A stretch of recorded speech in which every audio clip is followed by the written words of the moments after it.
gone to one of these, you'll experience something that's totally different. It's culture. Yeah.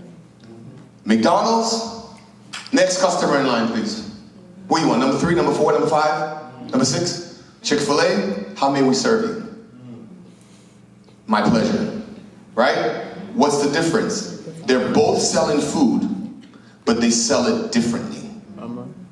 And the experience is different, from the packaging to the apologies.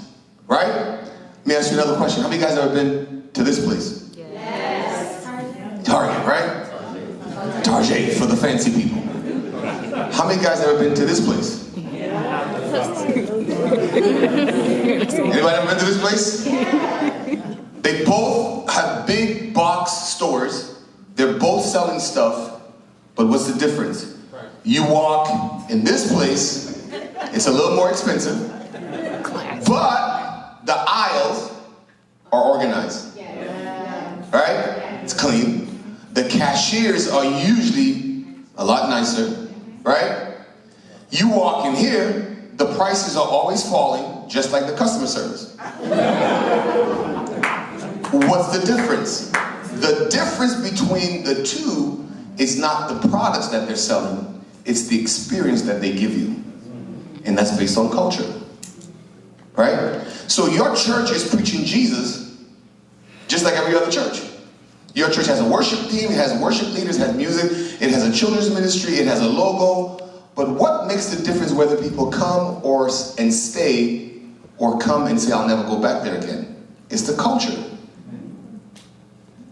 What makes people want to follow leadership? It's not whether God has called you, whether you're anointed. We all know that.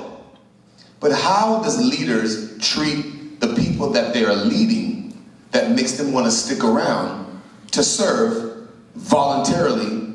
It's the culture that you set. And one of the things that's going to help our churches grow, not just beyond COVID, but in the future, it's the culture. Jesus set a culture with the disciples. It was a culture of humility, a culture of service, and a culture of sacrifice. That was the culture he said. Come, follow me, and I will make you fishers of men.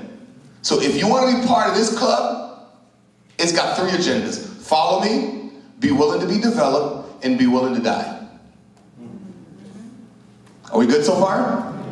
So when we talk about culture, I want you guys to understand the importance of culture. All right?